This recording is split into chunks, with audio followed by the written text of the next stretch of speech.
공기흡입형 보도록 하겠습니다. 공기흡입형. 공기흡입형은 제가 그냥 간단하게 먼저 한번 설명을 드리고 관련된 사진 같은 거 한번 보시도록 할게요. 자, 공기흡입형은 우리 교재 뭐 보시게 되면 에어 샘플링 디텍터 뭐 이런 식으로 되어 있는데, 뭐 샘플링이라는 말 자체가 표본 채취하는 거죠. 표본 채취. 그래서 공기를 평상시에 표본 채취를 해본다, 이런 개념이 공기 흡입형 감지기입니다.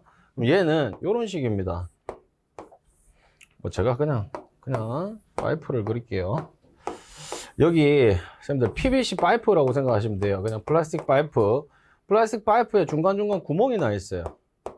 이렇게. 얘가 공기 흡입형 감지기입니다. 감지기. 그리고 그냥 플라스틱 백 안에다 구멍 뚫어놨다고 생각하시면 돼요.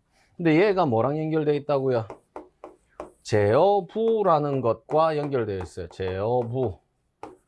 이 전체가 하나의 감지기입니다. 선생님들. 그냥 제어 컨트롤 판넬이라고 보시면 돼요. 별도의 그냥 판넬이 있는 감지기예요.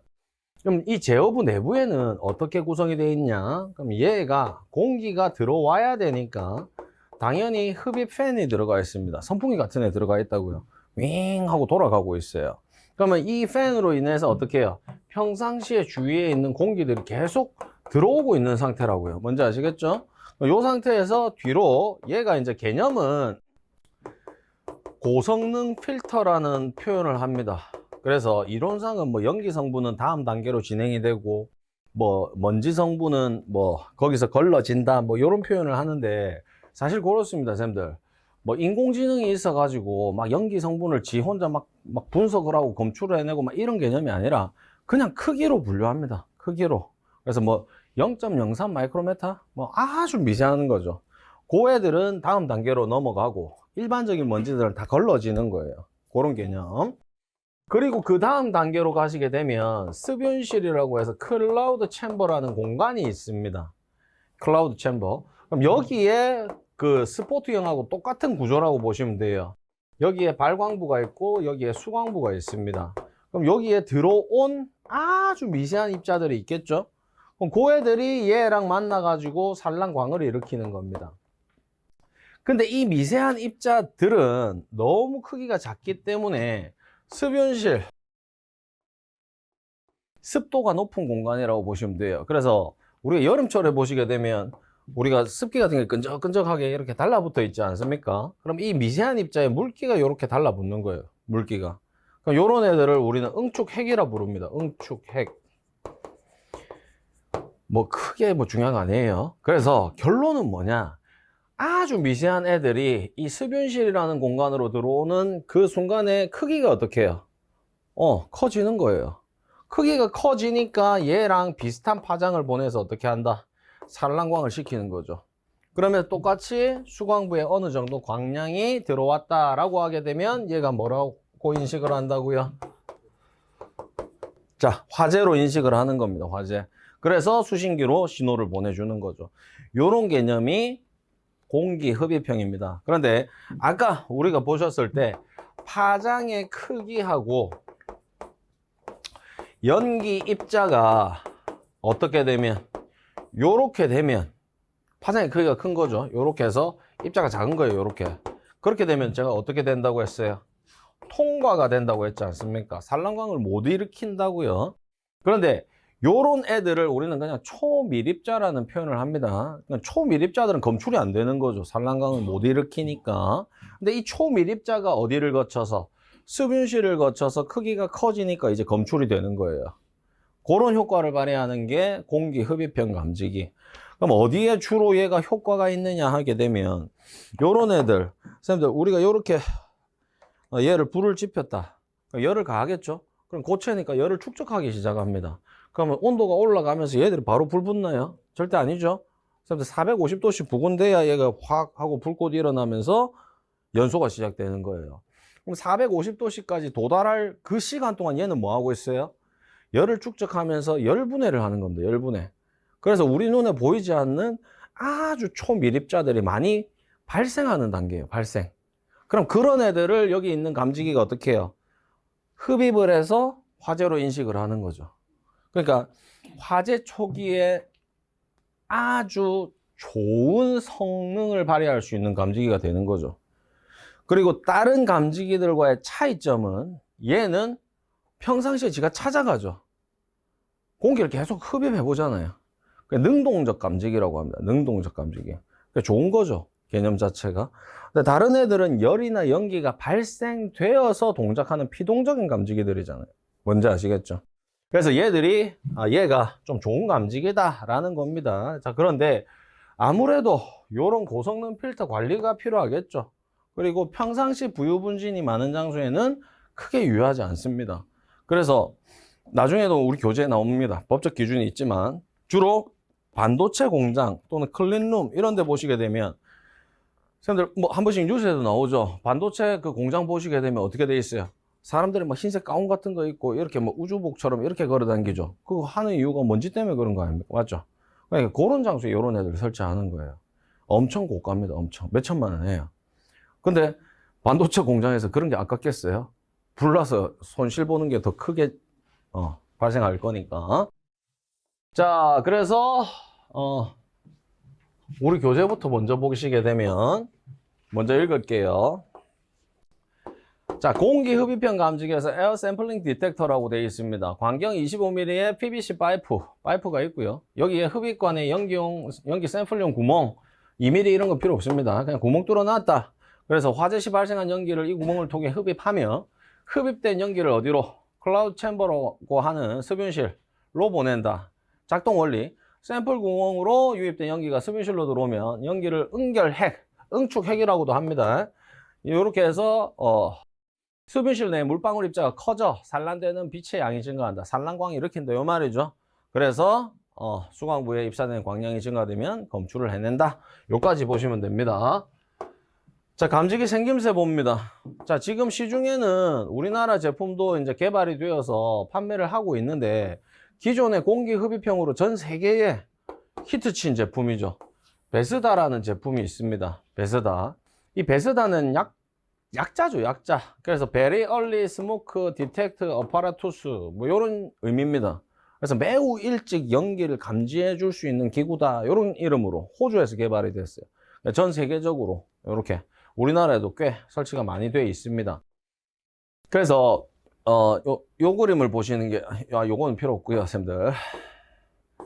요렇게 실제로 제어 판넬입니다. 제어 판넬. 제어 판넬에 뭐 저런 표시부도 있고요. 요즘에는 또 엄청 잘 팔리니까 엄청 디자인에 신경을 많이 썼어요. 요렇게도 나오고 개념만 보면 되니까 우리는 자, 요런 개념입니다. 여기가 제어부입니다. 제어부.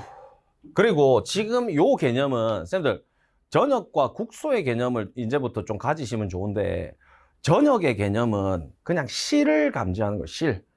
실을 감지하고 실을 방어, 실 구석구석 전역 이런 식으로 생각하시면 되겠고 국소라는 개념 아까도 보셨잖아요. 일정 한정된 지점이죠.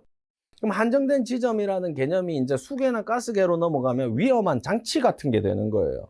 그럼 쌤들 요런 애들이 아주 고가 장비나 아주 좀 뭐랄까요 중요한 장치들이다. 그러면 지금 저기에서 어디로 들어가 있어요? 요런 식으로 해서 얘들한테 설치가 되어 있는 거예요. 요렇게. 그럼 요 판넬 내부에서 화재 발생하게 되면 조기 감지하겠다 이거거든요. 뭔지 아시겠죠? 이게 국소적 개념. 근데 얘들이 실에다가 그냥 설치가 되면 전역적인 개념. 뭔지 아시겠죠? 요런 식으로 설치를 하는 거예요. 요것도 마찬가지죠. 국소적 개념. 그럼 이 파이프 돌려가지고 얘를 집중 방어하는 거죠. 자, 요렇게 되어 있습니다. 제어 판넬이고요. 요거 아닙니다. 시각경보기입니다. 그리고 여기 빨간색 파이프가 PVC 파이프. 그리고 여기 잘 안 보입니다. 빨간색 띠가 진하게 둘러져 있죠. 여기가 구멍이 있다 이 말입니다. 구멍. 공기 흡입구. 그럼 여기가 노출된 장소에 설치할 때 이런 식으로 설치를 해요. 그럼 여기에 파이프가 지나가면서 중간중간 구멍이 숭숭숭 나 있는 거죠. 근데 우리 교실처럼 마감이 돼 있다. 근데 빨간색 파이프를 돌리기가 어렵잖아요. 미관상 안 좋으니까. 그래서 반자 내부에 집어넣고 요렇게 구멍을 설치하는 거죠. 요렇게. 얘가 흡입 구멍입니다. 우리 교실에는 없어요. 우리 교실에는 없고. 뭔지 아시겠죠? 요런 애가 공기 흡입형 감지기입니다. 자, 되셨어요. 그러면 자, 이제 전체 정리를 한번 합니다. 우리 쌤들께서 어디까지 지금 공부를 하셨느냐? 자, 다시 한 번 더. 열 감지기 3가지, 연기 감지기 크게 2가지, 그리고 광전식은 다시 3가지. 요까지 공부를 하셨어요. 이제 나머지 감지기들을 공부를 하실 겁니다. 그럼 이제 다시 한 번 더, 쌤들, 신뢰성 있는 감지기.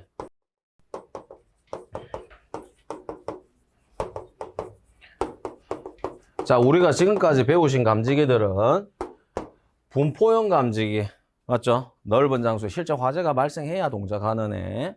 그리고 광전식 분리형 감지기, 얘도 마찬가지입니다. 대공간에서 일정량의 연기가 지속적으로 발생이 됐을 때 산란광이 지속적으로 일어나면서 얘가 인지를 하는 그런 감지기. 그리고 아까 제가 표현 못했는데 정원식 감지선형 감지기, 쟤들은 환경 변화에 상관이 없죠. 뭐 연기 발생되든 뭘 하든 실제 직접 화염에 의해서 녹아야 되는 거예요. 그러니까 쟤는 오동작이 없는 거죠. 그래서 요런 감지기들을 먼저 다 보신 거고요. 요번에 보실 건 그냥 복합형 감지기입니다. 복합식 감지기.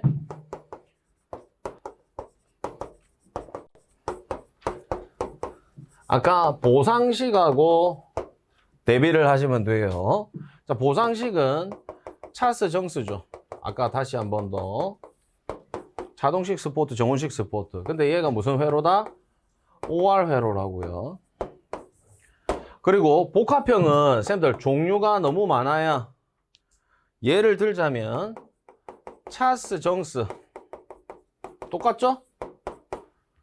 그럼 얘가 열감지기 같이 해놨잖아요. 그럼 얘가 열복합 되시겠습니까? 그러면 이스 광스, 이온화식 스포트, 광전식 스포트, 요렇게 조합을 가지면 연기 스포트 되셨습니까? 요렇게 조합 가질 수도 있잖아요. 맞죠? 요렇게 가질 수도 있겠고 반대가 돼도 되고 요렇게. 그럼 얘는 열연기 복합형. 어떤 개념인지 아시겠죠? 근데 얘는 아까 뭘로 정리하셔야 된다? 감지기 형식 승인 들어가면 복합식이 더 많아요. 불꽃 감지기하고도 이제 복합으로 쓰는 게 있거든요. 그래서 개념만 지금 보고 갑니다. 어찌됐든 열복합, 연복합, 열연복합, 열불꽃복합, 연불꽃복합 뭐 이런 식입니다. 그래서 아까 형식 승인을 좀 참고하시면 되겠고, 그러니까 얘들의 중요한 개념이 뭐다? 엔드 회로라는 겁니다. 엔드 회로 시퀀스입니다. 얘는 OR 회로. 그래서 좀 대비를 하셔야 된다고요. 얘 두 개는. 그래서 얘 같은 경우는 큰 기준이 없어요. 큰 기준은 없고 그냥 뭐 하는 거, 요 2가지의 기능이, 자, 차스랑 정스가 들어갔다 그러면 자동식 스포트의 기능이 먼저 감지가 되었다. 그럼 화재 신호 바로 발신하는 게 보상식이라고요. 보상식. 근데 얘 동작했다고 발신을 안 하고 있다가, 하나만 동작했을 때 화재 발신을 안 하고 있다가 얘까지 동작을 하면 아 진짜 화재다 라고 인식을 하는 게 뭐라고요? 복합형. 그래서 엔드 회로. 얘 그리고 얘까지 동작하면 신호를 출력한다. 이 개념이 되는 거죠. 되셨습니까? 이렇게 이제 비교를 조금 해주셔야 되고, 사실 복합형 감지기는 우리가 공부를 하면서 또는 현실적으로 잘 반영이 안 돼요. 되게 비싸고 굳이 얘를 설치할 이유가 잘 없거든요. 그래서 엔드 회로 하시게 되면 이미 배우셨어요. 어떤 감지기가 엔드 회로를 적용하는 감지기예요? 맞습니다. 어떻게 하셨죠? 화들짝 놀라겠네요. 맞습니다. 우리한테는 이게 중요합니다. 얘가 대표적인 뭐다? 엔드 회로입니다. 엔드 회로. 2개 이상의 감지기 회로를 설치해서 하나가 동작했을 때는 출력이 안 나가잖아요. 2개가 동시에 동작했을 때 출력이 나간다. 그래서 선생님들, 우리한테는 교차회로 방식의 감지기가 뭐다? 엔드 회로다. 이게 중요합니다. 전기적 개념으로. 되시겠습니까? 그럼 복합형은 끝났어요. 여기서 끝. 자, 그래서 우리 교재에는 뭐 열복합, 연복합, 열연기 복합이 있는데 불꽃하고 이렇게 다 복합이 좀 더 많다고요. 그거는 아까 다시 말씀드리지만 형식 승인 그 내용 좀 참고해 주세요. 자, 그 다음에 3가지의 감지기를 먼저 보시기 전에 요거부터 봅니다, 선생님들. 불꽃 감지기 보실게요. 불꽃 감지기. 얘들은 제일 마지막에. 자, 불꽃 감지기 먼저 보시게 되면 얘도 우리 좀 교재가 조금은 수정돼야 됩니다. 아까 보셨지만 적외선식, 자외선식, 혼합형, 복합형 이런 거 없다고요. 그래서 형식 승인상에 보시게 되면 겸용이 있고, 영상 분선시 있었고, 막 그렇습니다. 그래서 조금 이게 제목은 좀, 구분의 제목은 좀 바뀌어야 되니까, 그거 한번 참고해 주시고요. 불꽃 감지기는 보시기 전에, 뭐 요거 있으니까, 쌤들 얘가 복합이에요. 죄송합니다. 순서가 좀 왔다 갔다 하는데 사진이 있으니까 복합형입니다. 복합형. 그냥 감지기처럼 생겼죠. 얘는 실제적으로 제조사 아니면은 겉으로 보기에 얘가 뭐가 들어가는지 몰라요. 제조한 사람 아니면. 그래서 지금 보시게 되면 57도씨의 정온식 아날로그와 15도씨 퍼민의 차동식의 기능을 갖는 복합식. 그럼 쌤들 얘는 무슨 복합? 열복합이라고. 열복합. 차동식하고 정온식이니까 57도도 그때부터 감지를 시작한다 이 말입니다. 아날로그 기능 자체가. 그럼 요건 지금 보지 마시고 57도 되면 동작하고, 얘는 1분에 15도씨 이상 올라가면 동작을 하고. 뭔지 아시겠죠? 요런 개념이에요. 그런데 둘 다 동작해야 뭐 한다? 화재시를 발신한다. 요런 개념이 열 복합입니다. 그리고 얘는 열연 복합이네요. 광전식하고 정온식의 기능 들어가 있는 거. 더 이상 안 봐도 되겠죠. 감지기는 이렇게 생겼어요. 자, 그 다음에 이제 쌤들 저하고 불꽃 감지기 보실 거예요. 불꽃 감지기. 자, 불꽃 감지기는 먼저 생김새부터 한번 볼까요? 이렇게 생겼어요. 딱 마치 뭐처럼 생겼어요. CCTV. 그 CCTV 생각하시면 제일 쉬워요. 얘는 나중에 보시겠지만 뭐가 있어요? 지가 보는 거리가 있고요. 지가 보는 각도가 있어요. CCTV도 똑같지 않습니까? 맞죠?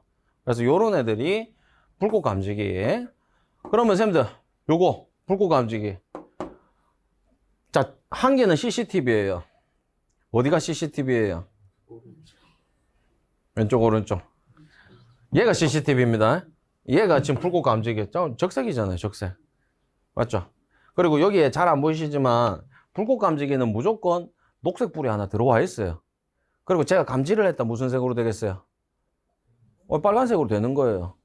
제가 불꽃 감지기. 그러니까 CCTV처럼 생각하시면 가장 쉬워요. 자, 근데 우리가 처음에 이제 불꽃 감지기를 처음에 접하시게 되면 불꽃을 감지한다라고 생각을 하실 수 있는데, 불꽃을 감지하는 게 아니고요. 쌤들, 요것만 잘 기억하세요. 특정 파장을 검출하는 겁니다. 특정 파장. 이해되시겠죠? 얘는 파장 검출하는 감지기입니다. 파장 검출하는 감지기. 그렇게 해서 쌤들 중간에 뭐 이런 거 보실 필요는 없는데요. 여기 지금 수치들 막 다 나와 있어요. 어떤 파장에서 얘들이 감지가 되는지. 근데 쌤들 가시광선이라는 거 한번 들어보셨죠? 가시광선이 뭐예요? 태양의 복사에너지 빛이 들어오잖아요. 빛이 들어왔을 때 쌤들 스펙트럼이라고 표현합니다. 빛을 그 색의 형태로 배열한 거. 그 예전에 그 쌤들 뭐 쓰셨어요? 요거 다 기억나세요? 뭐라 불렀어요? 맞아요. 프리즘이라 불렀죠. 투명색 삼각형 굴절자. 그럼 요 밑에다가 이렇게 흰색 그 뭐 종이를 갖다 대면 어떻게 돼요? 빨주노초 파남보 나오지 않습니까? 너무 옛날로 돌아갔나요? 쌤들 한 번씩 여름 같은 때 갑자기 소나기 오고 저 해 거치고 나면 저기 한 번씩 무지개 보이잖아요. 그게 우리가 볼 수 있는 색이라고요. 빛을 색으로 볼 수 있는 거. 그게 이제 우리가 가시광선 영역이라고 해요. 자, 근데 그게 아까 뭐라고요? 빨주노초 파남보라고요. 빨주노초 파남보. 맞습니까? 그러면 여기가 보라색, 여기가 빨간색 계열이 되거든요. 파장의 형태로 봤을 때. 그러면 화재가 발생했을 때 모든 가연물에서 뭐가 발생합니까? 화재 발생하자마자 뭘 한다고요? 주위로 열전한다고 했잖아요. 그 열전할 때 열전의 종류가 뭐예요? 전도, 대류, 복사죠. 근데 여기서 제일 크게 작용하는 게 뭐라고요? 복사예요, 복사. 그럼 복사에서 제일 키워드가 뭡니까, 쌤들? 전자파죠, 전자파. 전자파 많이 들어보셨죠? 뭐의 줄임말이에요? 전기자기 파장입니다. 전기자기 파장. 그럼 얘는 뭐라고요? 파장의 형태로 열전을 한다고요. 그러니까 바꿔서 말하면 불 나면 주변으로 뭐가 방출된다? 파장이 방출된다고요. 그럼 이 파장을 뭐 한다고요? 얘가 검지한다고요. 이 파장을 검출해주는 감지기가 뭐라고요? 불꽃 감지기라고요. 그러면 화재가 발생했을 때 특정 물품에서, 특정 가연물에서 발생되는 특유 파장들이 있어요. 그 파장을 검출하겠다 요 말이거든요. 그래서 쌤들 여기가 가시광선 영역입니다. 우리가 볼 수 있는 영역 이런 식으로 이렇게 할까요? 제가 그릴게요. 쌤들 우리는 복잡하게 안 들어가도 돼요. 그러니까 요 정도가 가시광선 영역이에요. 그러면 가시광선 영역을 벗어나서 화재 발생했을 때 높이 올라오는 파장 감도가 있다고요. 그럼 얘가 보라색 바깥에 있다고 해서 무슨 식이고요? 자외선 식이고요. 얘는 빨간색 밖에 있다고 해서 무슨 식이고요? 아, 적외선 식이라고요. 뭔지 아시겠죠? 이것까지 깊이 안 들어가도 돼요. 자외선식은 쭉 해가지고 일반 가연물에서 주로 발생하는 파장이에요. 그리고 적외선식은요, 탄소를 고농도로 함유하고 있는 물질들, 그럴 때 적외선의 파장이 그려진다고요. 그러니까 요런 애들 검출하는 겁니다. 요런 애들. 되시겠죠? 그래서 다시 말씀드리지만 기사 통틀어서 불꽃 감지기에 대한 이론적인 내용이 크게 시험에 나온 적이 없어요. 사실은 이런 건 뭐 이제 저 한 단계 넘어가서 기술사 공부하시면 이거 그래프 그리고 막 파장값 적고 하거든요. 굳이 우리는 그까지는 안 들어가도 되겠다. 느낌만 가져가시는 거예요. 뭔지 아시겠죠? 일반적인 파장이 아니라 화재 발생했을 때 발생되는 특유의 파장들이 있더라. 그 파장을 검출해내더라. 요게 불꽃 감지기. 되셨습니까? 자, 요 정도로만 정리를 합니다. 뭐 나머지는 볼 거 없죠? 네, 뭐. 아, 그리고 쌤들 요런 거 한번 알아가셔야 돼요. 아까도 말씀드렸지만 자, 요게 이제 같이 쓸 수 있는 거네요. UV하고 IR 써져 있으니까 적외선, 자외선. 자, 그래서 공칭 감시 거리가 이렇게 써져 있어요. 그러면 쌤들 여기에 모서리 부분, 딱 CCTV처럼 생각하시면 돼요. 그럼 CCTV를 쌤들 설치할 때 어디에 하세요? 모서리에 하잖아요. 모서리에 해야 다양한 각도로 멀리 볼 수 있겠죠. 그 얘도 똑같은 거예요. CCTV처럼 딱 생각을 하시면 돼요. 근데 아까도 말씀드렸어요. 얘가 뭐가 있다고요? 지가 볼 수 있는 거리가 있다고요. 걔를 뭐라고 그런다? 공칭 감시 거리라고 할 거라고요. 그리고 지가 볼 수 있는 각도가 있겠죠. 얘는 100도 돼 있는데 통상 쌤들 그냥 90도 생각하시면 돼요. 90도.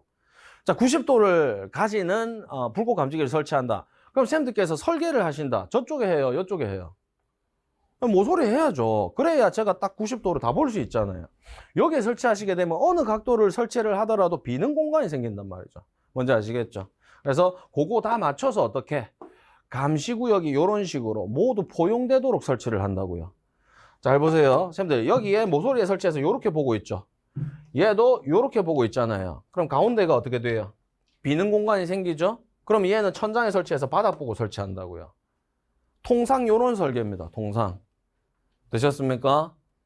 아니면 그 공간이 넓지 않다. 그럼 여기에서 하나만 쏘는 거죠. 근데 우리는 나중에 설계 시공할 때 하실 거예요. 그냥 이런 식으로 해서 그냥 천장에 배열하는 상태로 개수 한번 구해내는 그런 문제가 있거든요. 그래서 그때 이런 식으로 이제 우리가 계산을 한번 하시게 될 거고. 됐습니다. 결선도는 보실 필요가 없죠.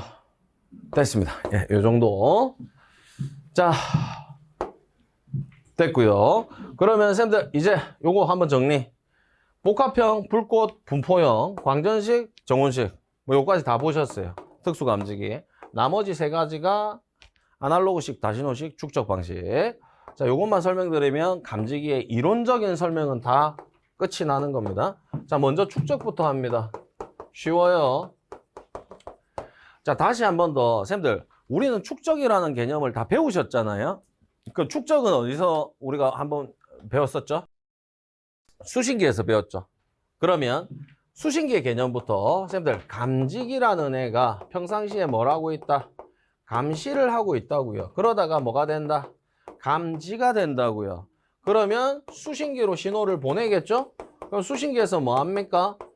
계속 기억하세요. 신호가 들어오면 무조건 2개 표시경보 기본. 자, 그러면 이 수신기에서 뭐가 된다? 축적이 시작된다고요. 그리고 축적 종료가 될 때까지 어떻게 되는 거? 그러니까 쉽게 말합니다. 요 출력을 안 보내는 거죠. 그러니까 부정의 개념이라고 했어요. 화재가 되었던 화재가 아니든 일단 신호가 들어온 거는 화재가 아니다로 인식하는 개념이 축적 개념이라고 했어요. 요게 이제 최초 제조사마다 다릅니다. 5에서 60초까지 법적으로 60초 이내로 기억하세요. 그래서 5초 단위, 10초 단위로 설정을 할 수 있는데 그거는 이제 제조사에서 세팅하는 값이니까 요것만 1분 이상은 지연을 할 수가 없어요. 근데 단순 시간 지연만 하는 개념은 안 된다고 했고 중간중간 지 스스로를 뭐 해야 된다? 껐다 켰다를 계속 반복할 수 있는 기능이 있어야 된다고요. 그럼 요게 뭐다? 축적 기능이죠. 그래서 무슨 비화제보를 대비하는 기능이다? 일과성 비화제보죠. 일과성 비화제보. 일시적으로 잠깐 화재와 유사한 상황이 됐다? 그러면 계속 지가 1분 동안은 이렇게 껐다 켰다 반복하면서 그 신호가 사라질 수 있다. 그런 개념이었거든요. 그러면 쌤들 요 개념이 어디로 들어가 있는 거? 요쪽으로 들어가 있는 게 무슨 감지기? 축적형 감지기라고. 축적형 감지기. 그럼 축적형 감지기는 지 스스로가 몇 초 동안? 60초 동안은 수신기로 신호를 안 보내는 거죠. 60초 이후가 돼서도 계속 감지가 되었다 그러면 수신기로 보내는 거예요. 근데 중요한 것은 축적형 감지기는 우리가 연기를 보셨고 열을 보셨거든요. 불꽃 같은 개념은 없고요. 그럼 요 애들은 어디에다가 축적을 걸어준다고요? 연기에다가 축적 기능을 걸어주는 겁니다. 열은 축적할 수 없어요. 아까도 말씀드렸죠. 둘 중에 뭐가 더 빨리 동작한다고요? 연기가 더 빨리 동작해요. 열은 그만큼 동작하기까지 시간 지연이 된다라는 개념이 들어가 있다고요. 그래서 쟤는 축적 걸어주면 안 돼요. 제가 감지하면 화재로 인식해야 돼요, 바로. 그래서 축적형은 뭐밖에 없다? 연기밖에 없어요. 되셨죠? 더 이상 뭐 들어갈 게 없습니다. 자, 축적 정리했고요. 자, 이제 다신호식 정리하겠습니다. 다신호식. 자, 다신호식은요, 그냥 기본 개념 자체가, 쌤들, 얘가 감지기 한 개예요, 한 개. 그냥 요런 감지기 한 개. 한 개에다가 복합형처럼 두 가지 이상의 기능을, 요렇게 같이 구성을 해 놓는 거죠. 예를 들어서 정온식이다. 정온식에 50도에 동작하는 소자를 하나 집어넣어 놓고, 또 똑같이 정온식이다. 100도씨에 동작하는 애를 하나 집어넣어 놓는 거예요. 그러면 얘가 어떻게 한다? 당연히 화재가 발생하면 얘부터 동작을 하겠죠. 그럼 얘 감지기 하나에서 1차 신호를 보냅니다. 1차 신호.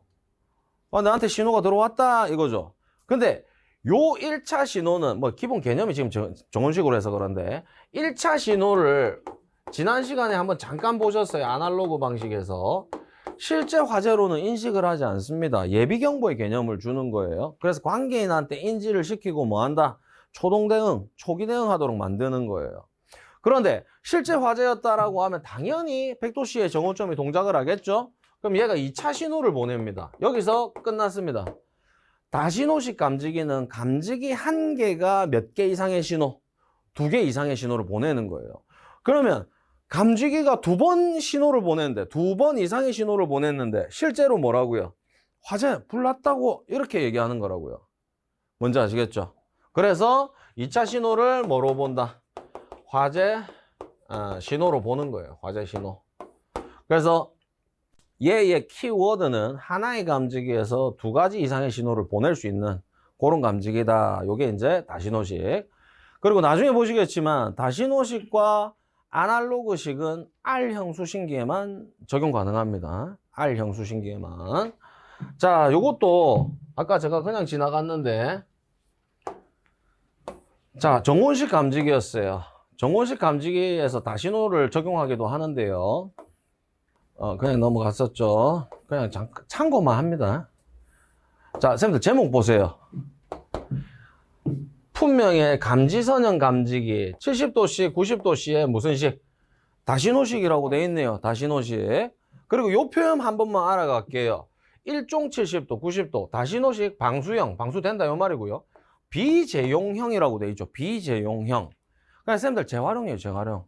그럼 요런 감지기는요, 열 감지하면 제가 접점 구성하죠? 시간 지나면 접점 떨어지면서 평상시 상태가 된다고요. 그럼 요런 애들은 다시 쓸 수 있잖아요. 테스트를 하고. 그럼 요런 애들이 재용형이라고 해요. 재용형. 근데 아까 정온식 감지선형 감지기는 제가 어떻게 된다고요? 실제 이렇게 설치해 놓고 얘가 화염에 의해서 녹아야 된다고요. 아니, 녹은 부분을 어떻게 다시 쓰겠어요? 맞죠? 그러니까 얘는 대표적으로 다시 쓸 수 없는 비재용형 감지기. 그래서 실제 뭐 지하구 같은데 점검을 가셔서 이 감지기를 봤다. 화염을 해가지고 선생님들 테스트 못해요. 그냥 선로의 그 정상 작동 유무, 전압의 유무, 뭐 요 정도만 체크를 하는 거지. 얘를 뭐 화염을 방사해가지고 뭐 테스트한다. 이건 안 된다고요. 그래서 얘 같은 경우는 뭐 요렇습니다. 전선이 세 가닥 들어가 있는 거죠. 공통 한 개, 70도짜리 감지 회로선 한 개, 90도짜리 회로선 한 개. 그럼 얘는 70도에 먼저 녹아서 얘가 팅 하고 붙겠죠? 그러니까 1차 신호 들어간다고요. 그리고 90도가 되면 또 팅 하고 또 붙는 거죠. 그럼 90도 신호 들어간다고요. 요런 애들이 대표적으로 다신호식으로 쓸 수 있는 감지기입니다. 참고 하시는 거고요. 자, 이제 마지막 아날로그입니다.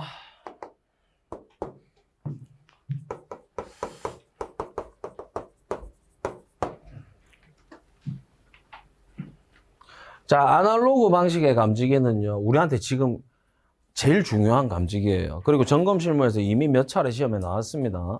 지금의 추세는 다시 한번 강조드립니다. 뭘로 간다?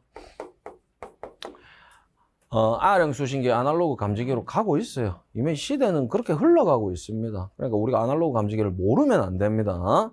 자, 아날로그 감지기는 먼저 사진을 한번 보여드릴 건데요.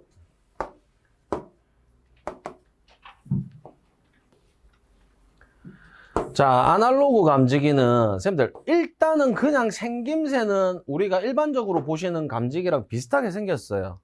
이렇게 생겼는데 얘를 뒤집으니까 뭐가 나와요? 딥 스위치라는 게 나오죠. 딥 스위치. 딥 스위치라는 표현을 제가 어디서 했었어요? 중계기 할 때 설명을 드렸거든요. 그래서 R형 수신기랑 중계기랑 전원선 연결하고 통신선 연결하고 그리고 여기에서 딥 스위치 설정해서 뭐 얘를 고유 주소를 준다라고 표현을 했지 않습니까? 고유 주소, 고유 번지, 고유 번호. 그래서 제가 뭐 이진법으로 해갖고 39번이었나요? 그때 맞춰보는 거 한번 해봤지 않습니까? 그러면 얘가 이제 39번의 기능을 가지는 중계기가 됐었고 프로그램에 맞춰서 송수신한다고 말씀을 드렸었습니다. 그러면 이 아날로그 감지기는 그냥 쌤들 이해 안 돼도 그냥 이렇게 정리하세요. 통신선만 가지고 얘를 연결하는 거예요. 이렇게. 그럼 이제 감지기 하나가 쟤랑 뭐 한다고요? 1대1로 송수신 한다고요. 그리고 뒤에 또 감지기가 있다. 또 통신선 연결하면 돼요. 뭔지 아시겠죠? 계속 통신선으로만 연결해서 얘들을 수신기랑 연동을 시키는 겁니다. 그럼 얘도 뭘 가지고 있다고요? 고유 번호를 가지고 있다고요. 고유 번호. 중계기처럼 생각을 하시면 돼요. 그러면 우리가 R형이랑 중계기의 개념을 보셨을 때 R형이랑 중계기의 개념을 보셨을 때 중계기는 아까 분산형 생각해 보세요. 쌤들 4회선짜리다. 그러면 경계구역 몇 개 구성할 수 있는 거? 4구역 구성할 수 있다라고 제가 표현을 했지 않습니까? 이해되셨죠? 그러면 얘들이 송수신하고 있어요. 그러면 얘는 얘한테 뭐라고 물어보는 거죠? 다시요. 얘는 얘한테 네 중계기 쪽에 무슨 문제 있나? 이렇게 물어보는 거죠. 그러면 4구역을 담당하는 중계기였다. 그럼 4구역에 큰일 없다. 가 되는 거죠. 근데 예를 들어서 물론 이거는 좀 그렇지만 1번 경계구역에 감지기가 10개가 설치되어 있어요. R형 시스템에서. 그러면 얘 같은 경우에는 1번 구역에 화재가 발생했다. 어떤 감지기가 동작했다. 그럼 중계기로 신호를 주겠죠? 그럼 얘는 어디까지는 가능해요? 내가 담당하는 1번 구역에서 문제가 생겼다까지는 가능하죠. 근데 뭐가 안 돼요? 어디에서 불났는지는 세분화가 안 되잖아요. 1구역이라는 것만 알 수 있다고요. 자, 그런데 이 아날로그 감지기의 개념은 어떻게 돼요? 자, 요렇게 되는 거죠. 비교 바로 할게요. R형 수신기가 있으면 감지기가 바로 설치되는 거예요. 중계기 없이 통신선으로 그냥 다 연결하고 있다고요. 그럼 얘가 1번, 2번, 3번, 4번. 뭔지 아시겠죠? 그럼 화재가 발생해서 3번 감지기가 동작됐다. 그러면 바로 어떻게 한다고요? 3번 감지기에서 문제가 생겼다라고 바로 알려준다고요. 그러니까 이 감지기가 설치된 그 장소가 초세분화가 되어 있을 거지 않습니까? 그냥 거기만 가보면 된다고요. 이해되셨어요? 자, 그래서 좀 추가 설명 좀 더 드릴게요. 요건 나중에 다 자료로 나갑니다. 그래서 아날로그 감지기의 가장 큰 특징은 R형 수신기에서 통신선으로 연결하는 배선 방법을 쓴다. 그게 중요하고, 제일 또 중요한 것은 단계별 출력이라는 개념이 중요해요. 단계별 출력. 자, 이거는 제조사에서 설정할 수 있습니다. 정해져 있지 않아요. 자, 그래서 쌤들 Y축을 보시게 되면 그냥 온도나 농도로 보시면 돼요. 온도나 농도. 그리고 우측의 그래프는 시간이라고 되어 있죠. 시간.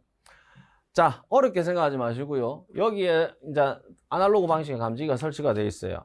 그럼 얘가 항상 주위에 있는 연기나 온도 따로따로 감지할 수도 있어요. 같이 하는 게 아니라 연기량이나 온도를 항상 검출하고 있다고요. 지가 검출하고 있다가 얘의 개념이 100%라고 하겠습니다. 얘가 정상 범위라고 한다라고 하면 연기가 발생했을 때 얘 퍼센테이지가 컨디션이 떨어지는 거예요.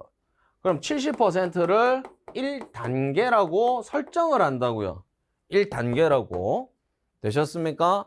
그럼 1단계 시간이 지남에 따라 연기나 열이 조금씩 발생했다. 이거 안 보세요. 보지 마세요. 자, 조금 발생했다. 그러면 요때가 뭐가 된다고요? 1단계 개념이 된다고요. 그럼 요때 뭐 해준다? 예비경보 해준다고요. 불일 수도 있고 아닐 수도 있고, 하지만 누구는 관계인은 대응해라 이 말이죠.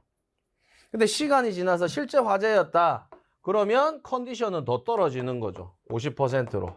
그럼 얘가 2단계가 되는 거예요. 그래서 실제 화재다라고 알려주는 거고요. 마지막 개념 30%대로 떨어졌다. 그럼 화재가 전파가 된 걸로 간주를 하는 거죠. 화재가 커지고 있다. 그러면 얘를 3단계 설정해서 뭐 한다고요? 관련된 모든 설비들을 연동하는 겁니다. 어떤 개념인지 아시겠습니까? 그래서 아날로그의 가장 큰 특징이 뭐다? 단계별 설정 출력입니다. 그러면 얘는 아까 어디만 설치할 수 있다고요? R형 수신기에만. R형 수신기에는 뭐가 있다고요? 컴퓨터가 들어가 있다고요. 컴퓨터. 그래서 쌤들 그냥 개념만 잡고 가세요. 지금 보시게 되면 이런 식으로 농도, 연기의 농도나 온도를 설정할 수 있는 그 프로그램이 있다고요. 찾아 들어가서 설정하면 돼요. 그리고 이런 감지기들이 개별적으로 어떻게 된다고요?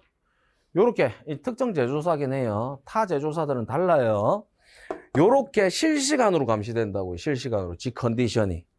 뭔지 아시겠습니까? 그럼 여기 보시게 되면 뭐 폴트, 워닝, 뭐 프리알람, 파이어 이렇게 돼 있는데 조금 떨어지면 폴트예요. 폴트.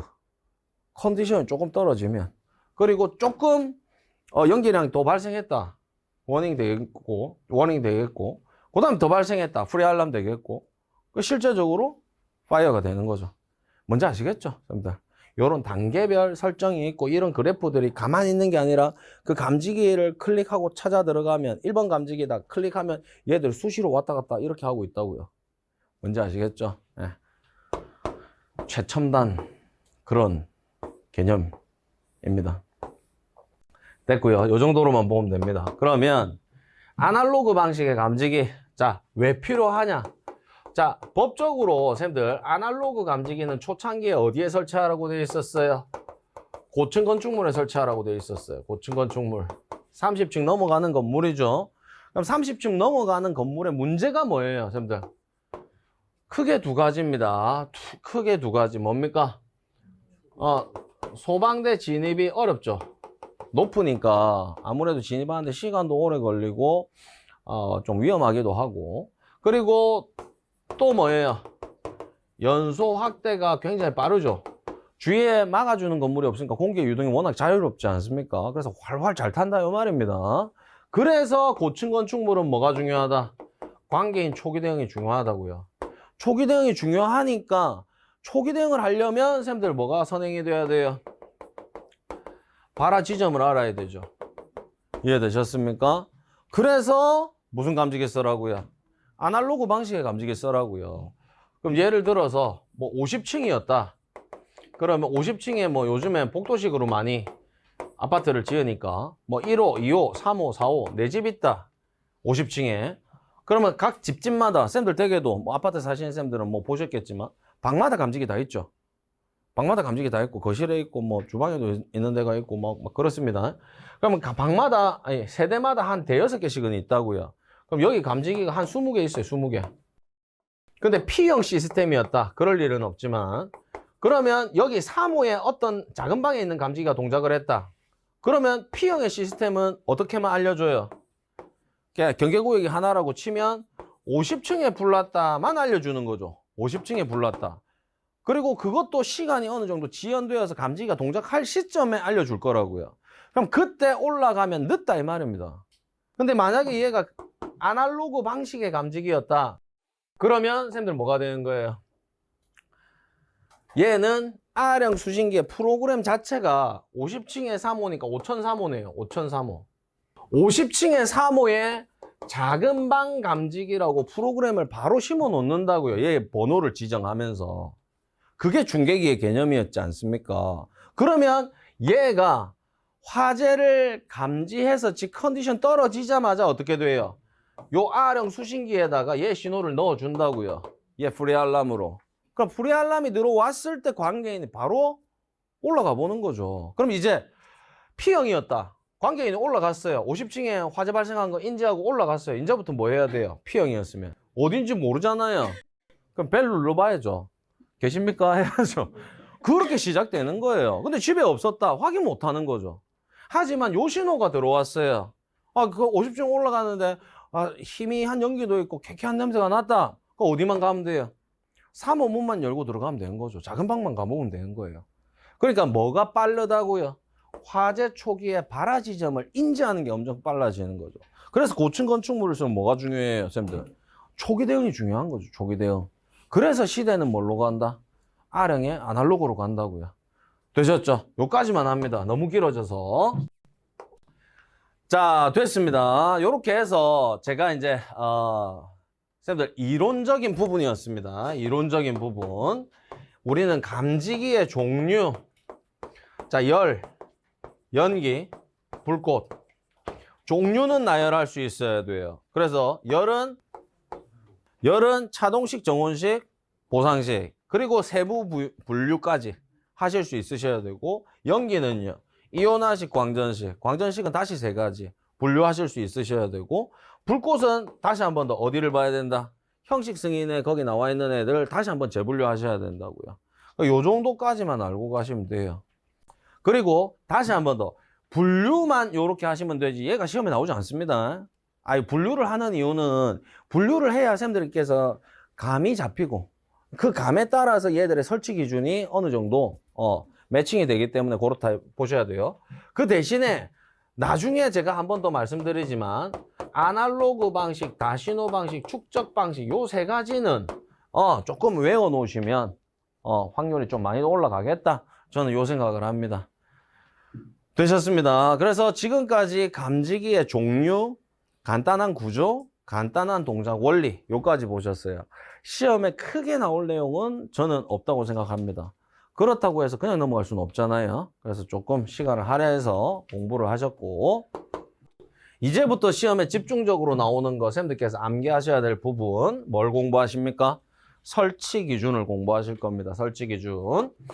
자, 1번. 자탐 설비의 감지기는 부착 높이에 따라 다음 표에 따른 감지기를 설치해야 된다. 자, 뒤에서 볼게요.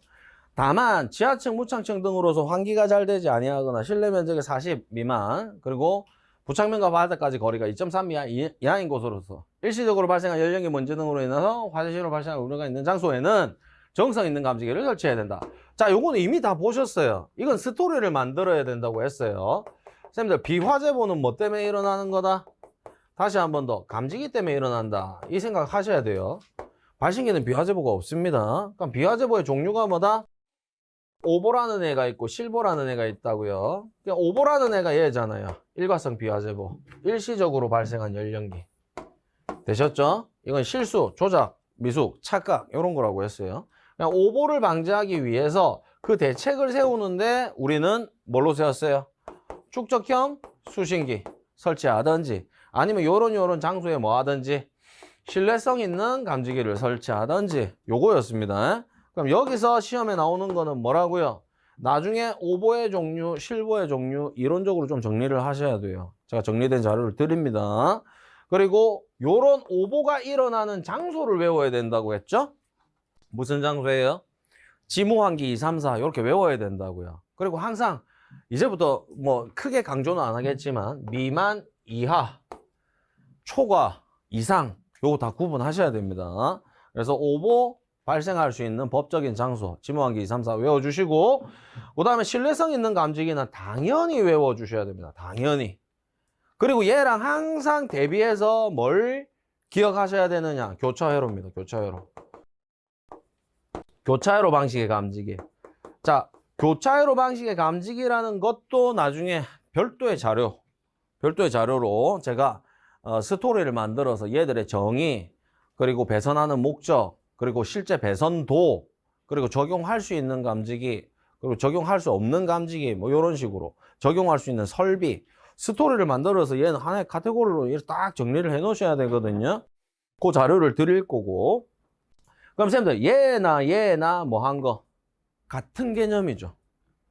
자, 제가 경계구역 설명드릴 때 교차회로 방식의 감지기를 설치해 가지고 스프렉션 밸브를 연동하는 그 개념으로 경계구역 때 설명을 한번 드렸거든요. 그럼 교차회로 방식의 감지기 말고 얘를 쓰는 목적이 뭐예요, 쌤들? 설비의 신뢰성 확보 아닙니까? 감지기 오동작 해가지고 설비가 오동작하는 걸 방지하려고 하는 거잖아요. 그럼 그 성능이 이미 어디에? 얘들은 있다고요. 그럼 교차회로라는 게 결국 이중회로잖아요. 이중회로. 그럼 요런 애들은요. 이중회로 안 해도 된다고요.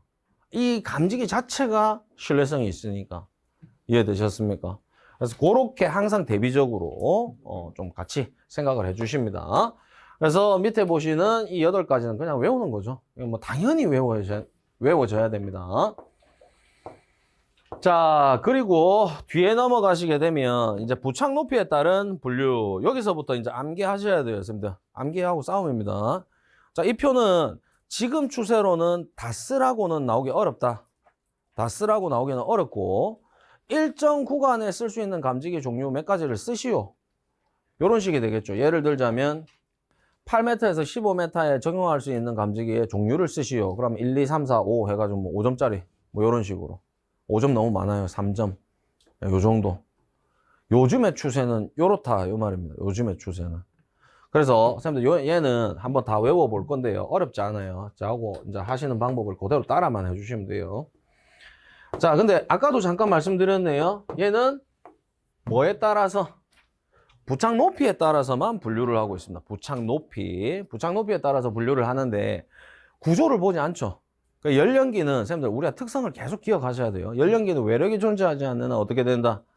그러니까 위로 뜬다만 기억하세요. 위로 뜬다. 그러니까 위로 뜨는 거예요. 위로. 그래서 높이별로 빨리빨리 감지할 수 있는 감지기의 종류들을 정해 놓은 거예요.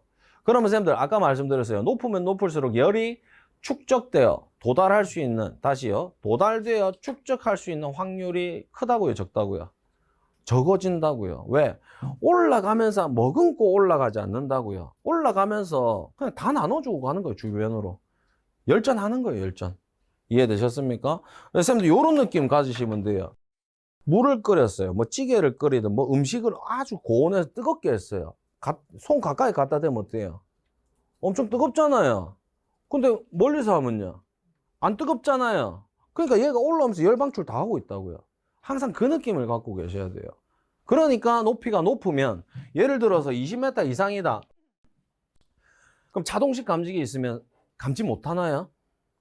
상황을 봐야 되겠지만 할 수는 있어요. 그런데 뭐가 지연되는 거예요? 그렇죠. 시간이 엄청 지연되는 거죠.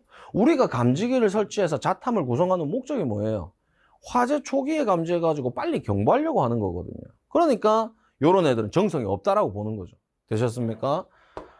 자, 이제 암기하는 방법입니다. 요거 세 개를 외우는 겁니다. 앞글자 땁니다. 차보정 특일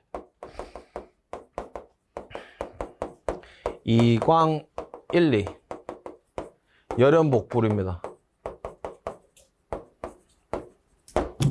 자, 얘는 불광이 1, 2연분입니다.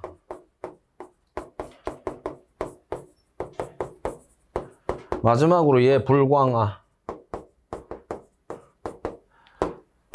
그리고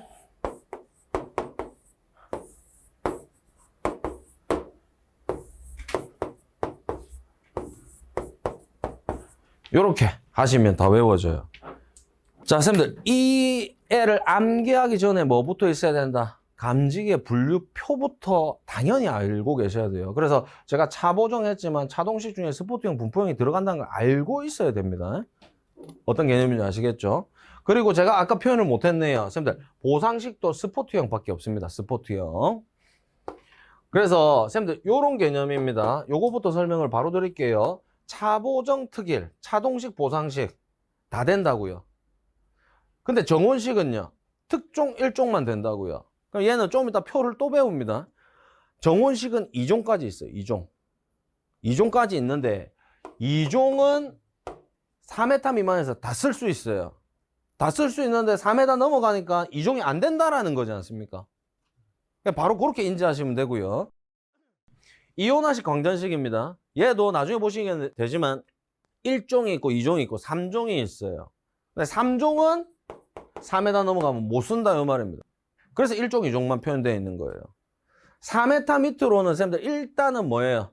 전부 다 가능. 4m 밑으로는. 그러니까 4m 넘어가게 되면요. 딱 두 가지 제한이 있다고. 뭐입니까? 정원식 2종 안 돼. 연기 3종 안 돼. 이렇게 되는 거예요. 되셨습니까? 자, 이렇게 한번 끊으셔야 되고. 자, 8m를 넘어갔다.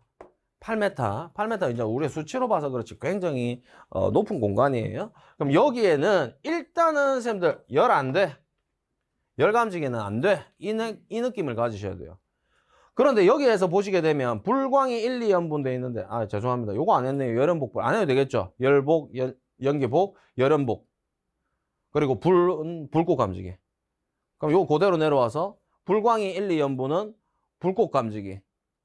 광전식, 이온화식 중에서 1, 2종 다 된다고요. 그리고 연기복합만 돼요, 이제. 열은 안 되니까. 열복합, 열연복합 안 된다고요. 연기복합만 되는 거. 그리고 유일하게 열감지기로 적응성이 있는 게 분포형 감지기. 자동식 분포형. 되셨습니까? 분포형 감지기. 자, 그런데 이 애가 또 15에서 20m 구간으로 올라왔다. 그럼 이제 2종 안 된다고요. 연기 2종. 2종 안 돼. 그리고 이제 열은 도저히 안 돼. 되셨죠? 여기가 사실은 끝입니다. 여기가. 그래서 나중에 이제 우리가 감지기 설치 제외 장소를 보시겠지만 일단 바닥으로부터 천장 높이가 20m 넘어가는 장소는 일단은 설치 안 해도 돼요. 스프링클러도 마찬가지 기준이 있습니다. 이해되셨죠? 그래서 스프링클러나 감지기는 20m 넘어가면 수치로 20m를 봐서 그렇지 얼마나 대공간입니까, 쌤들? 층수로 치면 7, 8층 높이가 그냥 뻥 뚫린 거예요. 우리나라에서 건축을 그렇게 안 한다고요. 하나의 호실이라도 더 지어야 되는 게 우리나라 건축이지 않습니까? 그래서 특성을 좀 반영하자면 아주 특이한 건물 말고는 이런 경우가 극히 드물겠죠. 근데 20m 넘어가는데도 설치 적응성이 있고 감지기를 설계해서 시설하겠다라고 하게 되면 뭐 하라고요? 이 세 개 중에 하나 하라고요. 불꽃 하든지 광전식 스포트는 안 되고요. 분리형이나 공기흡입형 중에 무슨 방식? 아날로그 방식. 되셨습니까? 불광화 외우시면 돼요. 자, 이거 외우실 때 어떻게 하신다? 일단은 제 구분부터 알아야 되죠. 이제 선생님들 쟤를 이제 기본적으로 20m는 끊어 놓으면 돼요. 스프링클러든 감지기든 20m 넘어가면 안 하는구나. 이렇게. 그리고 4를 시작으로 해서 배수처럼 생각하시면 되죠. 4, 8. 8에서 16 하면 좋은데 15. 그 정도의 개념 가지실 수 있을 거예요. 그럼 요거부터 외운다고요. 차보정, 특일, 이강일리, 열연복불, 불광 1, 2연분, 불광화. 이거 생각보다 선생님들 쉽게 외워집니다. 그래서 표를 한번 작성해 보시는 거예요. 고라면 끝. 되시겠죠? 됐습니다. 자, 비고란 한번 읽어봐야 됩니다. 자, 1번은 생략. 2번 바로 부착 높이 20m 이상의 광전식 중에 아날로그 방식의 감지기는 공칭 감지 농도 하한값이 강강률 5%/m 미만인 것으로 한다라고 하는데 이게 수치로 적혀져 있으니까 이해가 안 되고 좀 어려운 것이지 개념은 이런 거예요. 쌤들 공기 흡입형 생각하십니다. 분리형 생각하십니다. 여기에 발광부가 있고요. 수광부가 있어요. 평상시에 빛을 쏴주는 방식이라고 했어요. 그럼 얘가 받는 퍼센테이지로 딱 쳤을 때 100%를 다 받고 있어야 되죠. 근데 화재가 발생했어요. 여기 산란광이 조금만 일어나도 그럼 얘 컨디션은 떨어지겠죠. 그럼 95% 되는 지점에서 얘가 뭐 해야 된다고요? 되기 이전에 화재 경보를 발신할 수 있는 성능이 있어야 된다고요. 그러니까 그만큼 감도가 어때야 된다? 민감해야 된다고요. 어떤 의미인지 아시겠죠? 네. 그래서 요 표현은 뭐 쓸 건 아니지만 선생님들 수치 정도는 한번 조금 기억에 남기실 필요가 있겠다 생각합니다. 자, 됐고요. 자, 2번까지 하고 또 잠깐 끊어갈게요. 자, 다음의 장소에는 연기 감지기를 설치해야 된다. 그래서 연기 감지기 설치 장소 해가지고 시험에 나옵니다. 외워야 돼요. 근데 어떤 걸 외워야 될지는 제가 정해드릴게요. 일단은 기역, 니은, 디귿, 리을은 나온 적이 없어요. 왜 나온 적이 없느냐 하면 쉬워서. 예. 자, 쌤들 한번 따라가 볼게요. 개경, 그 다음에 어디 갔습니까? 엘림파, 이렇게 하네요. 기역, 디귿이 개경, 엘림파. 우리가 어디에서 한번 이런 문구를 봤어요? 경계구역이죠. 어느 경계구역? 수직 경계구역. 그래서 제가 이론적으로 설명도 한번 드렸지만 수직 경계구역은 무조건 무슨 감지기? 연기 감지기 들어간다고요. 열연기 이동 경로이기 때문에. 뭔지 아시겠죠? 그래서 개경 열림판 그대로 외워지고요. 자, 3번인데요. 복도라고 합니다. 그리고 30m 미만의 것을 제외한다라고 돼 있는데 얘 같은 경우에는 이런 겁니다. 감지기 자체를 제외하는 게 아니고요. 30m 미만의 복도라는 개념을 뭘로 보는 거? 실로 보는 거예요. 실로. 그래서 굳이 연기 감지기 말고 열 감지기 해도 된다라는 규정이거든요. 그런데 선생님들 이거는 이제 조금 좀 삭제될 필요가 있어요. 예전에 기역번도 15m 미만 제외한다라는 규정이 있어요. 요거 없어졌어요. 하도 이거 악용을 많이 해가지고 설계할 때 악용이라는 말은 좀 빼고요. 이 조항을 접목을 해가지고 계단에 계속 감지기를 빼먹는 거예요. 안 하는 거죠. 그렇게 하다가 이 조항이 삭제가 됐어요. 그래서 아무리 지금은 낮아도 계단 감지기 들어가거든요. 얘도 이제 개념은 아까 말씀드렸어요. 연기 말고 아예 빼는 개념이 아니라 열이라도 해야 된다. 이런 개념인데 사실은 선생님들 우리가 지금 생활하고 있는 이 교실이 다 뭐라고요? 거실이라고 했어요. 이 거실이 선생님들 소방에서 말하는 무슨 실이에요? 화재실이에요. 화재실. 여기서 불난다 이거거든요. 그러면 여기는 안전한 공간이 될 수도 없고요. 열연기가 발생했다. 쌤들 피난하신다고 막 문장 열고 닫고 계속 수시로 하실 거잖아요. 그러면 그때 무조건 연기는 따라 들어가요. 따라 들어가게 돼 있습니다. 근데 열을 감지하기가 쉽다고요? 어렵다고요? 쌤들? 초기에 어렵다고요. 계속 열 평형에 도달하려고 열을 방출하기 때문에. 그래서 복도에는 쌤들 이런 규정 제외하고 법적 규정이지만 뭐 하는 게 좋아요? 연기를 설치한 게 맞아요. 왜? 연기가 밖으로 나갈 거니까 먼저. 그리고 나서 복도에서 막 이렇게 이동하다가 결국은 어디로 간다고요? 기역 디귿이죠. 개경열림파로 가는 거지 않습니까? 그래서 연기의 유동 경로에는 조기 감지를 위해서 뭐 하는 거? 연기를 설치한 게 맞다 이 말입니다. 그렇지만 법적으로 어떻게? 복도가 30m 미만이다 하면 그냥 열 감지기도 인정을 해주는 거죠. 인정을. 되시겠습니까? 네. 그리고 리을번은 좀 이거 뭐랄까요? 융통성 있게 해석하시면 되는데 법적 문구가 사실은 문제예요. 그러니까 15에서 20m 구간은 쌤들 불꽃 감지기를 제외하고는 전부 다 무슨 감지기? 연기밖에 안 되죠. 네, 불꽃은 제외하고 생각을 하는 거예요. 그래서 15에서 20m에 감지기를 설치하게 되면 불꽃 감지기 빼고 연기 감지기를 설치한다. 뭐 이런 개념입니다. 그래서 기역, 니은, 디귿, 리을은 지금까지 다 보신 거죠. 우리가 공부하면서. 자, 이제 미음입니다. 요게 이제 시험에 한번 나왔었어요. 근데 너무 쉽게 나왔어요.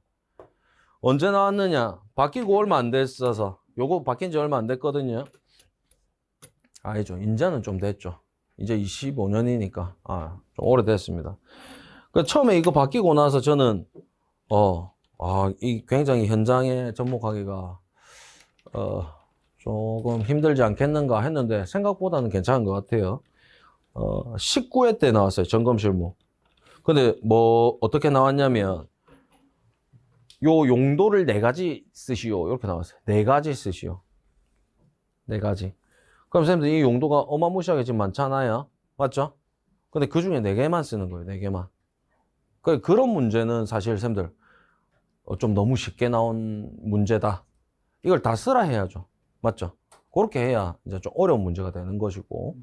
자, 그래서 지금 선생님들 요 용도는 한 번 나왔어요. 한 번 나왔는데 외워주셔야 돼요. 왜 외워야 되느냐? 현장에 실제로 이렇게 접목하고 있으니까. 지금 어느 얘기까지 나오느냐? 기존에 소방청에서 지금 지침은 아닌데 권고처럼 나온 거예요. 선생님들 요즘에 최근에 어디서 화재 많이 발생했어요? 여름에. 아파트에서 많이 발생했죠. 근데 전부 다 노후 아파트죠. 거기서 선생님들 왜 불났는지 아세요? 물론 부주의도 있죠. 부주의도 있지만 노후 아파트인데 여름청에 전기 사용량이 많은 그 냉풍기 같은 거 있죠. 그런 거 많이 한 곳에 꼽았어서 그래요. 기본적인 원인이. 이해되시겠죠? 그럼 거기서 바로 열이 발생했겠냐고요, 선생님들. 처음에는 따닥따닥 하면서 뭐부터 발생했겠어요? 바다닥 이렇게 뭐 초기에 이제 발생을 하면서 연기 발생했을 거란 말이에요. 근데 그 아파트에는 선생님들 연기 감지기가 있어요, 없어요?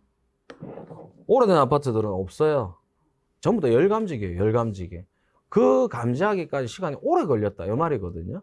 그래서 소방청에 지금 아직 법정한 건 아니고요. 공고사항으로 노후된 아파트들 연기 감지기로 교체한다, 뭐 이런 지침이 조금은 내려오는 것 같아요.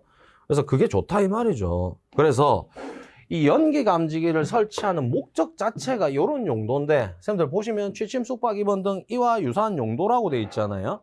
그 여기서 핵심은 뭐예요? 취침이죠, 취침. 잘 수 있는 장소. 이런 용도 중에서 잘 수 있는 장소에는 뭐 해라? 연기 감지기 해라, 이 말입니다. 그래서 뭘 시켜라? 조기 감지를 시켜서 경보를 내라, 이 말이죠. 그래야 뭐 할 거다? 인명피해가 없을 거다. 이렇게 돼 있는 거예요. 인명피해. 그래서 가목부터 해서 우리 마목까지 그런 장소들이 선생님들 충분히 다 예측하실 수 있으세요. 다 자는 장소들 아니겠습니까? 그 장소들을 얘가 약식으로 한번 나왔죠. 약식으로 지금 4가지만 써라고 한번 나왔잖아요. 점검 실무에서. 그럼 얘를 한 번은 전체적으로 다 쓰시오가 나올 것 같아요. 그래서 힘드시지만 요거 조금 그 용도를 하나씩 따가지고 선생님들 외워주시는 필요가 있겠다 이 말입니다. 자, 이 용도는 이제 선생님들께서 암기하신다 생각하시고, 요것도 마찬가지입니다. 선생님들 스프링클러 설치 장소에 보시게 되면 조기 반응형은 말 그대로 얘가 표준 반응형, 일반 반응, 그냥 적당히 올라가면 적당할 때 터진다 이런 개념. 근데 조기 반응은요, 적당할 때 터지는 게 아니라 적당한 애보다 더 빨리 터진다가 조기 반응입니다. 그러니까 더 빨리 터진다라는 거는 물을 빨리 쏟아주겠다 이 장소거든요. 그래서 이 조기 반응형도 정리를 잘 하셔야 수계 때. 그래서 요 장소가 공병노수고, 뭐 자고 하신 선생님들 이렇게 하셨는데, 공병노수고 공동주택 노유자시설의 거실, 숙박시설 오피스텔의 침실, 병원, 의원 하나 추가됐죠. 병의원의 입원실, 요런 장소입니다. 요 장소도 전부 다 공통점이 지침이거든요. 요 장소 인명피해 난다고요. 그래서 요런 장소가 조기 반응에 있는 것이고, 지금 연기 감지기 요렇게 있거든요. 근데 사실 이런 게 어렵다고, 쌤들. 아니, 똑같은 취지 아닌가요? 아니, 화재 발생해서 사람들이 좀 취침할 수 있는 장소니까 빨리 반응을 시켜가지고 빨리 물 쏟아가지고 인명피해를 줄이려고 하는 거거든요. 이걸 달리 할 이유가 뭐가 있죠? 동일시키면 좋다 이 말인데, 맞죠? 예. 그래서 요게 지금 매칭이 안 돼 있으니까 쌤들께서는 뭐 그 결론은 뭐 별도로 외워주셔야 된다, 요 말씀을 드립니다. 자, 요거는 좀 이따가 제가 한번 해보도록 하고요. 자, 다시 위로 올라갑니다. 자, 요 장소에 설치를 해야 되는, 연기 감지기를 설치해야 되는 장소를 보셨고요. 연기 감지기를 설치하면 안 되는 장소가 있어요. 첫 번째는 쌤들 요렇게 됩니다. 요거는 쌤들 우리 교재라서 오동작 우려가 없는 감지기라고 돼 있지, 실제 원문에는 표 뭐 다시 뭐 다시 뭐의 단서에 의한 감지기 뭐 이런 식으로 돼 있거든요. 그럼 요거는 쓰기가 어려운 거예요, 법적 문구를. 그러니까 쌤들께서 요거는 그냥 8가지 감지기를 다 쓰시면 돼요. 이런 감지기가 설치된 장소, 복불분, 아다축, 강정, 이거 다 쓰시고 이런 감지기 설치되어 있을 때는 그냥 굳이 뭐 안 해도 된다. 연기 감지기 설치 안 해도 된다. 이렇게. 그리고 첫 번째가 뭐예요? 교차회로 방식에 쓴다라고 하죠. 교차회로 방식에 따른 감지기가 설치된 장소라고 하는데 요거는 쌤들 이해를 잘 하셔야 되는데 교차회로 방식에 현장에 계신 쌤들 교차회로 방식에 연기 감지기 설치 많이 하던데 현장에서 다 그래요. 할 수 있어요. 근데 여기서 연기 감지기를 설치하지 마라라는 기준은 어떤 취지냐면 이 국가적 해석입니다. 제 해석이 아니라 일정 좁은 장소가 있어요. 대표적으로 쌤들 그 주차장에서 엘리베이터 들어오는 그 승강장 같은 공간이 있지 않습니까? 일반 승강장. 거기에 보시게 되면 헤드, 프렉션 밸브랑 연결돼 가지고 하나 내려와 있고 뭐 A 감지기, B 감지기 이런 식으로 설치되어 있거든요. 그럼 여기에다가 둘 다 연기 감지기 하지 마라 요 말입니다. 둘 다. 쌤들 둘 다 연기 감지기 해놓으면 여기가 일국소잖아요. 일국소. 일국소에서 잠깐 연기 발생하면 얘 동작하고 얘 동작한다고요. 교차회로를 쓸 이유가 없지 않습니까? 맞죠? 그래서 국가적 해석은 이겁니다. 일정 좁은 장소에 연기 감지기를 교차회로에 활용을 할 때는 둘 다 설치하지 마라 요 말입니다. 얘가 둘 다.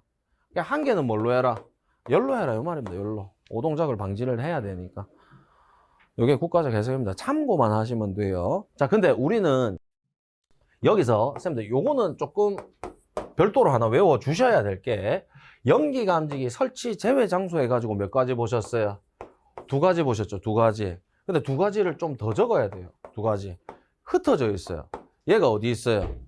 뒤로 먼저 한번 가실게요, 쌤들. 205페이지 한번 가보세요. 205페이지. 저도 화면을 같이 이동하겠습니다. 요거는 어차피 외워야 될 부분인데 205페이지에 보시게 되면 감지기 설치 제외 장소가 나오거든요. 근데 쌤들 요거는 좀 분량도 많긴 하지만 요거 한 번도 나온 적이 없어요. 이때까지 25회차의 시험을 치르면서. 근데 제가 전기의 핵심은 자탐이고 자탐의 핵심이 감지기라고 했거든요. 그리고 설치 제외는 우리한테 단골 시험 문제였어요. 근데 감지기 설치 제외 장소 한 번도 안 나왔어요. 그 이유가 뭐겠어요? 다 적는다니까요. 관리사 공부를 하시게 되면 감지기 설치 제외 장소는 다 외우세요. 예. 그런데도 이렇게 안 나온 이유는 제가 예측할까요? 요번에 제가 초기 아시죠? 초기 좀 괜찮았습니다. 요번 회차 25회차 요거 한 번은 낼 것 같아요. 26년도를 마지막으로 해가 바뀌면서 쌤들 시험 제도가 바뀌잖아요. 요런 거 하나씩 줄 것 같아요. 나와야 되는데 안 나온 거 맞죠? 하나 줄 것 같습니다. 너무 일찍 초기 와서 좀 문제인데 자, 내년에 한 번 더 말씀드릴게요. 자, 쌤들 7번을 체크하시는 겁니다. 7번. 연기 감지기에 한한다라고 돼 있잖아요. 그럼 사실은 연기 감지기 설치 제외 장소에서 같이 묶어주는 게 맞아요. 맞죠? 근데 얘가 떨어져 있다고요. 그래서 연기 감지기 설치하면 안 되는 장소 하시게 되면 앞에서 보신 거 신뢰성 있는 감지기, 그리고 교차회로, 그리고 지금 보시는 쭉 해가지고 수증기가 먼지 가루 수증기가 다량으로 채우는 장소, 그리고 네 번째가 주방 등에 평시에 연기가 발생하는 장소, 이렇게 네 가지로 쓰실 수 있도록 준비를 하시면 될 것 같습니다. 되셨습니까? 자, 너무 길었네요, 선생님들. 여기서 한번 끊고 마무리하겠습니다.